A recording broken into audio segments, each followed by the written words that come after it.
s griehom se borim, ko s griehom se borim, ko s griehom se borim, sile Jezusa želim.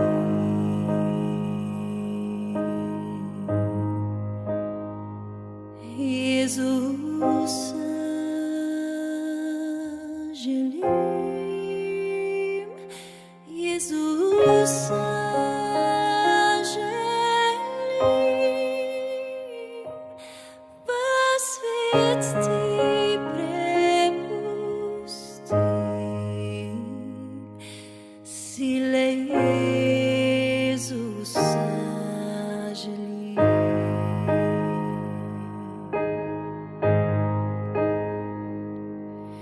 In ko samljen sam, in ko samljen sam,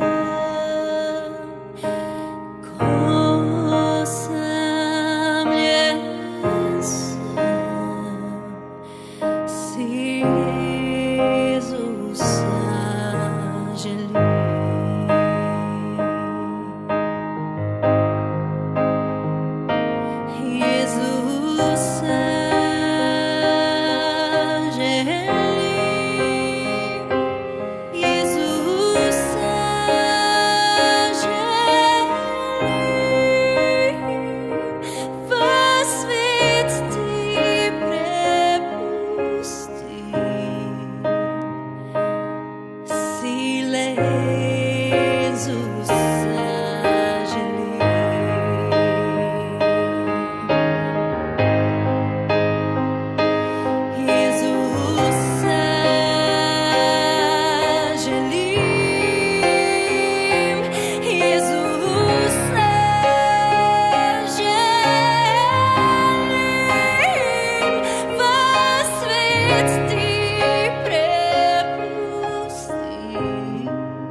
Ko nudan se zazrem, ko nudan se zazrem, ko nudan se zazrem, si Jezusa želim.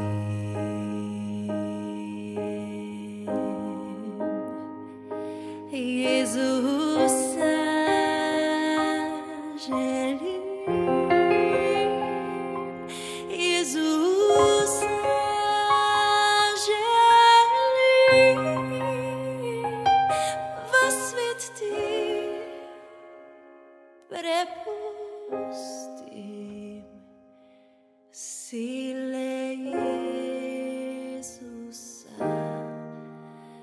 želim.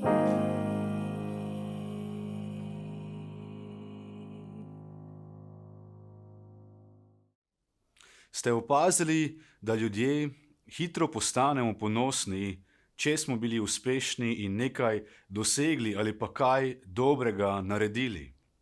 Nezdrav ponos je po definiciji pretirano dobro mnenje o samemu sebi. Ta občutek ponosa vodi do tega, da postanejo ugled, dostojanstvo in javna podoba osebi glaven interes in glavna skrb. Osebi, ki jo zanimajo samo te stvari, potem več ni mar, kako to vpliva na druge ljudi okrog nje. Zdravo zadovoljstvo s samim sabo lahko presega zdravo mejo in preide v ponos, ko mislimo, da smo bolj pomembni in boljši ali več vredni od drugih, zaradi tega, kdo smo, kaj imamo in kaj smo naredili. Kaj mislite se zgodi, ko pozabimo priznati, da je Bog odgovoren za vse, kar smo, za vse, kar imamo in vse, kar dosežemo v tem življenju? Takrat gremo ponavadi daleč stran od Boga in delamo velike napake. Ena zgodba iz Svetega pisma opisuje prav takšen scenarij. To je zgodba o kralju Uziji, ki je bil star samo 16 let, ko je postal kralj Jude. Bil je zelo uspešen v vsem, kar je počel. In v Svetem pismu beremo razlog ali vzrok njegovega uspeha. Preberimo zdaj iz 2. kroniške 26. poglavja od 4. do 5. vrste. Delal je, kar je prav v Gospodovih očeh, povsem tako, kakor je delal njegov oče Amacija. Iskal je Boga, dokler je živel Zeharija, ki ga je poučeval v strahu Božjem, in dokler je iskal Gospoda, mu je Bog naklanjal srečo. Mladenič Uzija je želel spoznati Boga in mu služiti, ko je bil v svojih mladostniških letih. Zato se je podredil poučevanju Zeharija, ki ga je učil Božjo besedo in Božje poti. Bog se je tedaj odzval na Uzijevo služenje in ga blagoslovil z uspehom na vsakršnem področju njegovega življenja. Bog mu je dal zmage nad Izraelovimi sovražniki in tako je Uzija postal slaven in nad vse močan. Tako piše o njem naprej v 2. kroniški 26. poglavju 15. vrsta. Njegovo ime je zaslovelo daleč, ker je dobival čudežno pomoč, dokler ni postal mogočen. Bog je temu pobožnemu kralju dal moč, da zmaguje v bitkah. Bog mu je dal bogastvo, živino in obilne žetve na poljih. Bog je določil Uzijo, da je lahko vzor vsem drugim v Izraelu. Uzija je bil tako dokaz tega, da dokler oseba resnično časti Boga in upošteva Božjo besedo, ga Bog blagoslavlja na vsak način. Ampak malo po malo se je nekaj dogajalo in spreminjalo v Uzijevem srcu. Ko je Uzija razmišljal o svojem uspehu, je postajal ponosen. Začel je pozabljati na Boga, ki ga je tako čudovito blagoslavljal vse do tega trenutka. In tako piše v 2. kroniški 26. poglavju 16. vrsti. Ko pa je postal mogočen, se je njegovo srce prevzelo, da je ravnal pogubno. Uzija je postal prevzeten, ali z drugimi besedami ponosen. Uzijeva glava se je povečala in postala napolnjena z njegovim uspehom. Nekako je začel verjeti, da je njegov uspeh posledica njegove lastne sposobnosti in moči in da je zaradi tega zdaj boljši ali več vreden od drugih. Pozabil je, da je Bog bil tisti, ki ga je cel čas blagoslavljal. Kolikokrat pa mi pozabimo na Boga, ko smo v časih, ki so izredno uspešni za nas, Kolikokrat lahko pozabimo na to, da je v bistvu Bog tisti, ki nam je dal uspeh in sposobnost, da lahko nekaj dosežemo. Kolikokrat sami sebi prepisujemo vse zasluge za naše dosežke. Naš padec v greh ponosa se ponavadi začne prav takrat, ko pozabimo na Boga in pozabimo, da je vse, kar imamo in vse, kar smo, njegov blagoslov. Ne samo, da je Uzija pozabil na Boga, Uzija se je tudi odločil, da je tako poseben, da lahko prevzame funkcijo duhovnika. To, da je bil kralj, mu še ni bilo dovolj. Uzija je želel dobiti odgovornosti in vloge izraelskega duhovnika. Tako je nekega dne šel v tempelj upravljati kadilno daritev, kot so to počeli duhovniki. Mi pa dobro vemo, da je to vlogo in funkcijo Bog namenil v Izrael samo za Aaronove potomce in levite. Ko je Uzija šel v tempelj sam upravljati kadilno daritev, je delal v čistem nasprotju z Božjo besedo in Božjimi zapovedmi. To je bila huda stvar, v katero ga je odpeljal ponos. Tega kralja, ki je začel leteti tako visoko in postal tako ponosen in aroganten, je Bog tedaj kaznoval. Bog ga je kaznoval s takrat neozdravljivo boleznijo gobavosti. Zaradi te bolezni je moral takoj zapustiti tempelj. Od tedaj naprej in vse do svoje smrti je živel v karanteni. Ločen je moral biti od ostalih ljudi, da ne bi okužil drugih. Uzijeva moč in slava sta izginili. To so bile posledice Uzijevega duhovnega ponosa. Veste, duhovni ponos nas lahko v bistvu vodi daleč stran od Boga in stran od Božjega namena za nas. Zaradi tega je duhovni ponos velik sovražnik naše vere. Rad bi zdaj prebral eno priliko, ki jo je Jezus povedal prav o duhovnem ponosu. V Lukovem evangeliju, 18. poglavju od 9. do 14. vrste beremo. Nekaterim, ki so zaupali vase, da so pravični in so zaničevali druge, je povedal tole priliko. Dva človeka sta šla v tempelj molit. Eden je bil farizej, drugi cesninar. Farizej se je postavil in pri sebi molil takole: Bog, zahvaljujem se ti, da nisem kakor drugi ljudje, grabežljivci, krivičniki, prešuštniki ali tudi kakor ta cesninar. Postim se 2-krat na teden in 10% dajem od vsega, kar dobim. Cesninar pa je stal daleč proč in še oči ni hotel vzdigniti proti nebu, ampak se je tolkel po prsih in govoril: Bog, bodi milostljiv meni grešniku. Povem vam, ta je šel opravičen domov, oni pa ne. Kajti vsak, kdor se povišuje, bo ponižan, in kdor se ponižuje, bo povišan.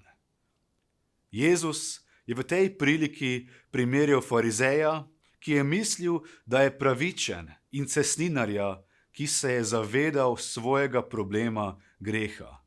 Na eni strani je bil človek, ki je zavračal Božje odpuščanje, ker je mislil, da ga sploh ne potrebuje. Ta je govoril drugim, kaj vse dela in kako je zaradi tega svet. Kritiziral je tiste, ki tega niso počeli. Na drugi strani pa je bil človek, ki si ni upal niti dvigniti svojih oči proti nebu in se je tolkel po prsih, ker je bil tako potrd zaradi svojega greha. Govoril je: Bog, usmili se meni grešniku. Dragi brat in sestra, ne vem, kako je pri tebi, toda v tem primeru nam Jezus jasno pravi, da je boljše biti ponižen in sprejeti milost Božjega odrešenja, kot pa zaradi svojega ponosa zavrniti Božjo odrešitev. Jezus je povedal tole priliko, da bi ljudje, ki so močno zaupali vase in svojo pravičnost, ter tako zaničevali druge, lahko razumeli, kako Bog gleda na ponos in kakšno držo moramo imeti, da bi lahko sprejeli njegov dar odrešenja. Izpostavil je glavni problem pri podobnih ljudeh, kot so bili v tedanjem času farizeji. To je problem duhovnega ponosa. Sveto pismo na mnogih mestih izpostavlja nezdrav ponos kot nekaj, kar je proti Božji volji za človeka. V Božji besedi lahko vidimo, da je ponos velik sovražnik naše vere v Jezusa. Prav o tem je Jezus govoril v tej priliki. Farizeji so bili v tedanjem času duhovniška elita. Jezus jih je večkrat grajal, ker so imeli lažno podobo ponižnosti. Navzven so se kazali kot najbolj sveti ljudje. Držali so se vseh pravil in si ustvarili še strožja pravila, da bi jih tako drugi videli in zato občudovali. Toda Jezus jim je povedal, da je to njihovo početje Bogu odvratno. Povedal jim je, da so kot pobeljeni grobovi, ki se navzven zdijo lepi, znotraj pa so polni mrtvaških kosti in vsakršne nečistosti. Farizeji so bili znani po svoji hinavščini in dvoličnosti. Vsem so kazali, kako verni so, ampak niso imeli prave vere in so te stvari počeli, da bi jih drugi videli. Pravzaprav so bili krivi duhovnega ponosa. To je ponos, zaradi katerega mislimo, da smo duhovno boljši od drugih. Zaradi duhovnega ponosa lahko mislimo, da smo bolj sveti, bolj pravični in bolj duhovni od drugih. V duhovnem ponosu se nam lahko zdi, da imamo več vere v Boga kot drugi kristjani in smo zaradi tega zaščiteni pred določenimi boleznimi. Duhovni ponos nam lahko preprečuje, da bi sprejeli ta Božji dar odrešenja po Jezusu, kajti mislimo si, da ga mi ne rabimo. Preprečuje nam, da bi nam Jezus služil in nas očistil greha. Če smo duhovno ponosni, nočemo priznati naših napak in si prikrivamo oči pred resnico. Duhovno ponosni ljudje zaupajo vase in svojo religioznost in svojo lastno pravičnost. Na druge kristjane pa gledajo zviška in jih pogosto kritizirajo. Kritizirajo jih zato, ker ne živijo točno tako kot oni. Tudi ta farizej je kritiziral in obsojal tega grešnega cestninarja in mislil je, kako je ta ena velika nula. Mislil je, da imajo vedno več vere kot ostali. Veste, ponos nam preprečuje, da bi na druge ljudi gledali z Božjimi očmi. Še posebej kristjani, ki so polni samih sebe, mislijo, da so najbolj verni in taki pogosto ponižujejo druge in na njih gledajo napačno. Dejstvo je, da Bog sovraži ponos. Prej kot slej bo Bog ponižal ponosne. Uzija je izgubil vse, ko je pozabil, da je poslušnost Božji besedi in priznavanje Božje suverenosti razlog za njegove zmage, za njegovo moč in njegov uspeh. Ponos, ki ga Bog sovraži, je to, ko mi prevzamemo vse zasluge za naše dosežke in pozabimo, da je On tisti, ki nam je dal naše sposobnosti in darove.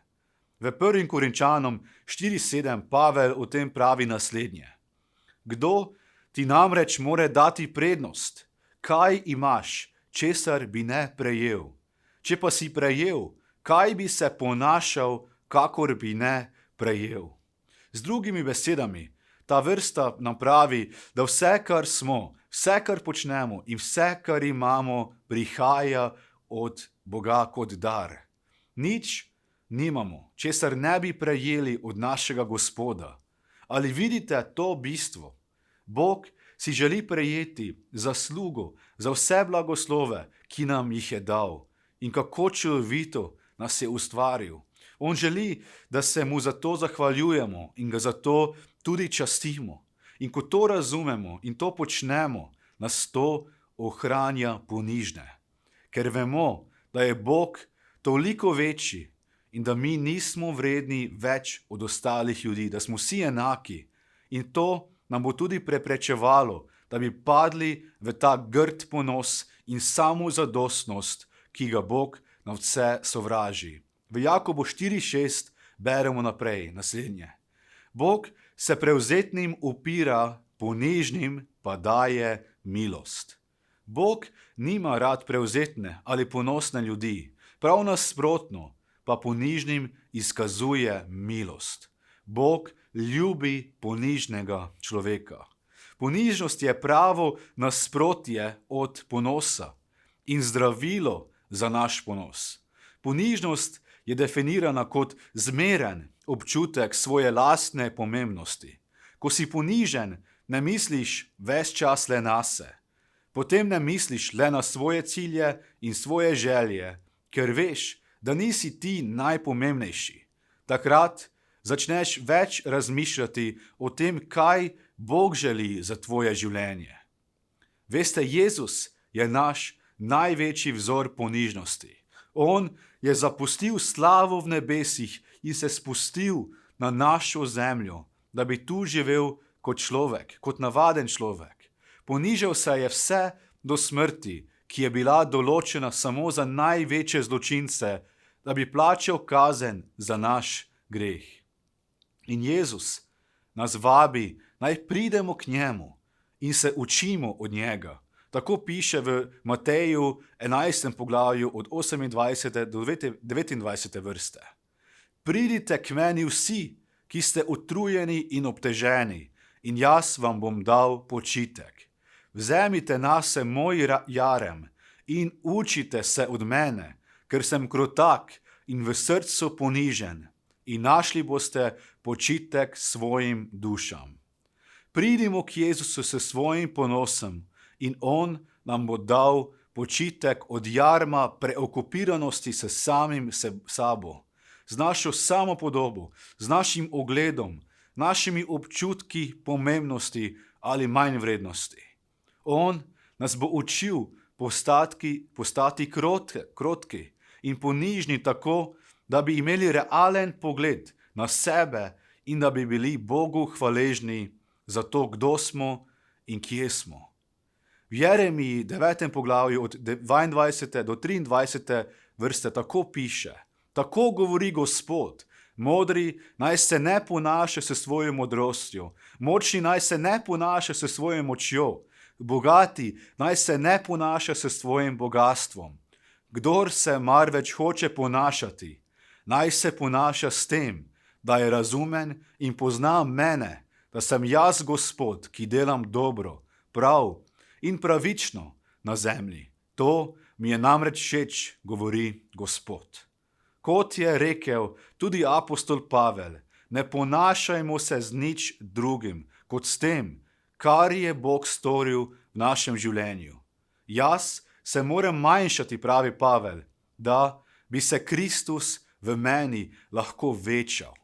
Bog nima nič proti temu, da na zdrav način uživamo v svojem uspehu in smo zadovoljni s svojimi dosežki. To si zasluži vsak človek. To, da Bog sovraži ponos. On noče, da bi se ponašali s svojo modrostjo, močmi, sposobnostmi, bogastvom ali celo z našo duhovnostjo.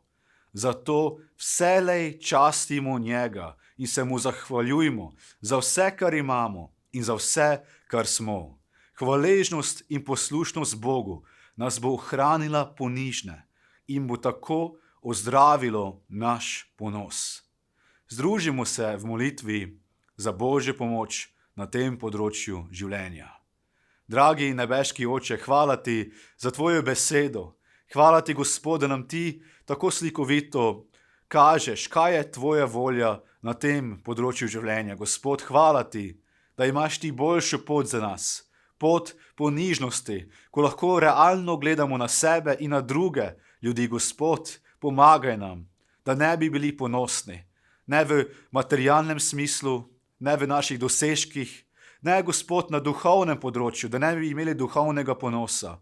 Res odpri nam oči, da vidimo sami sebe kot ti vidiš. In razodenič je slučajno ponos v našem srcu. Bog pomaga nam odstraniti ta ponos, ozdraviti naše srce. Daj nam pravo ponižnost, Gospod, da bi razumeli, kdo smo mi v tebi in kaj želiš ti od nas. Gospod, daj, da se vidimo z očmi, kot nas ti vidiš. In Gospod, daj, da živimo na ta način tudi tebi, da bi takrat lahko še bolj izpolnjevali tvojo vlogo, voljo za naše življenja, da bi iskali tvoj namen, da ne bi počeli samo tisto, kaj so naše želje, kaj so naše sebične namene. Gospod, pomagaj nam, Gospod, da bi ti služili in da bi tebe postavili na prvo mesto, kajti takrat nismo več mi tisti, ki vladamo v svojem življenju. Ti, Jezus, vladaj in ti nas vodi do novih zmag, da bi vselej razumeli, da si ti tisti, ki si zaslužen, da si ti razlog za naš uspeh, za vse dobro, kar ga doživimo v tem življenju, kajti vse to prihaja od tebe, nebeški Oče. In zdaj se ti zahvaljujemo za to in prosimo za tvojo pomoč naprej. V imenu Jezus molimo. Amen. Amen. Želim vam lepo nedeljo, obilo Božjega blagoslova, vodstva, tudi v tednu, ki je pred nami. Hodimo naprej za Gospodom, iščimo njegovo voljo in tako bomo ostali ponižni, taki, kot je bil Jezus. Naj nam Bog pri tem pomaga.